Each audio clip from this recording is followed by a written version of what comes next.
नमस्कार। Fundamental analysis की इस लेक्चर सीरीज में आपका स्वागत है। बहुत दिनों से फंडामेंटल एनालिसिस की बहुत क्वेरीज आ रही थी कि आप फंडामेंटल एनालिसिस पर एक कोर्स जरूर बनाएं, और फाइनली हमने कोर्स बना दिया है। फंडामेंटल एनालिसिस के इस पहले लेक्चर में हम बात करेंगे कि फंडामेंटल एनालिसिस क्या होता है और वो कैसे काम करता है। आसान भाषा में और एक सेंटेंस में बताऊं तो फंडामेंटल एनालिसिस का मतलब होता है कि किसी बिजनेस को समझना और उसे परखना।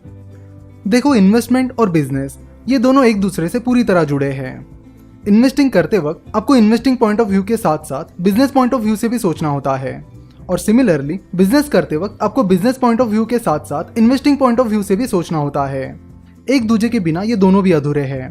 तो फंडामेंटल एनालिसिस करते वक्त आपको दोनों पॉइंट ऑफ व्यू से सोचना होता है। यूजुअली लोग सोचते हैं कि अगर उन्हें फाइनेंशियल स्टेटमेंट्स और फाइनेंशियल रेशोज का एनालिसिस करना आ गया और वैल्यूएशन निकालना आ गया तो वो अच्छे और सक्सेसफुल इन्वेस्टर बन पाएंगे, पर ये सच नहीं है। ये तो बस सिक्के की एक साइड है।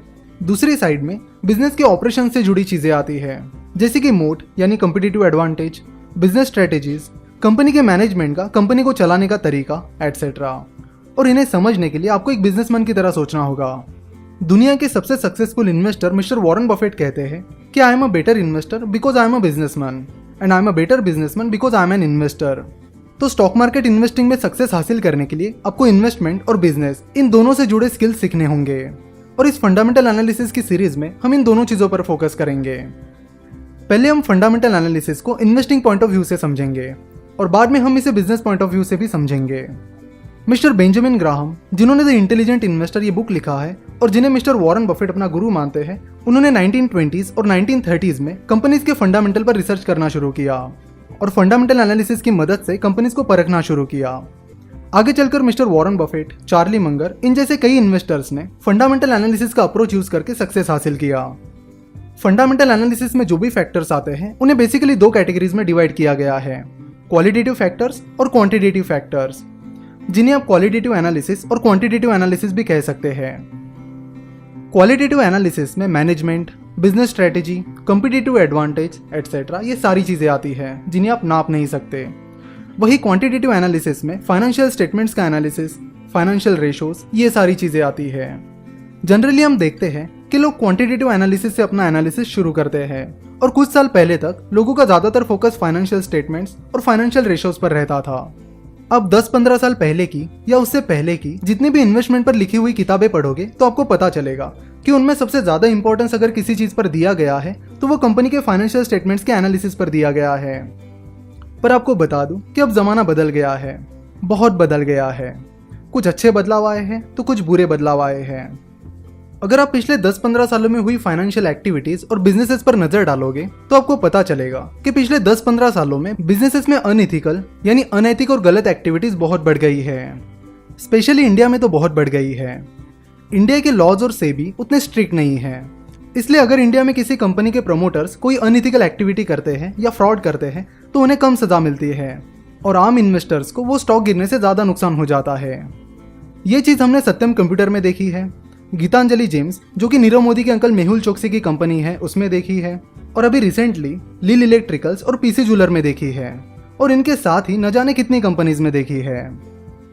ये जितनी भी कंपनीज अभी मैंने बताई उसमें इन्वेस्टर्स को जो लॉस हुआ है वो मेनली उन कंपनीज के प्रमोटर्स की अनइथिकल एक्टिविटीज की वजह से हुआ है। मैंने ऐसी कई सारी कंपनीज देखी है जिनके फाइनेंशियल स्टेटमेंट्स तो स्ट्रांग थे, पर उनका मैनेजमेंट दुनिया भर की अनइथिकल एक्टिविटीज करता था।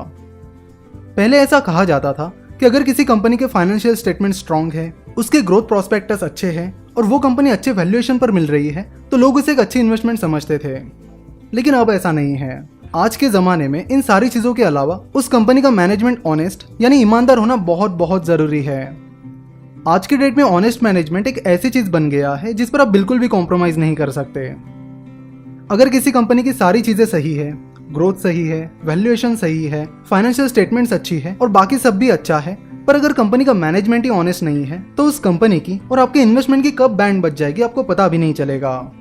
और आजकल यही सब हो रहा है, और बहुत ज्यादा वॉल्यूम के साथ हो रहा है।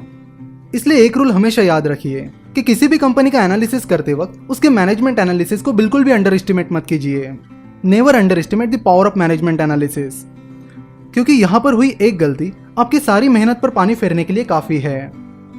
सो अगर आप किसी कंपनी का एनालिसिस करने जा रहे हो तो पहले उस कंपनी के मैनेजमेंट का एनालिसिस करो और उसके बाद बाकी सारी चीज़ों का एनालिसिस करो। नहीं तो कई बार ये होता है कि आप पूरी कंपनी का एनालिसिस कर लेते हो और आखिर में मैनेजमेंट एनालिसिस करते वक्त आपको पता चलता है कि कंपनी का मैनेजमेंट ठीक नहीं है, जिससे आपकी पूरी मेहनत बेकार जाती है। इसलिए अगर आप किसी इंडियन कंपनी का एनालिसिस कर रहे हो तो मैनेजमेंट एनालिसिस से शुरुआत करो।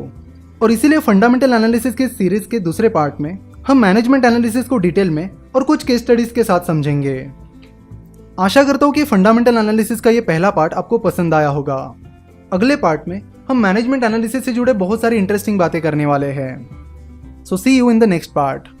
ये वीडियो आपको कैसा लगा या आप हमें हमारे यूट्यूब चैनल के किसी भी वीडियो में कमेंट करके ज़रूर बताएं।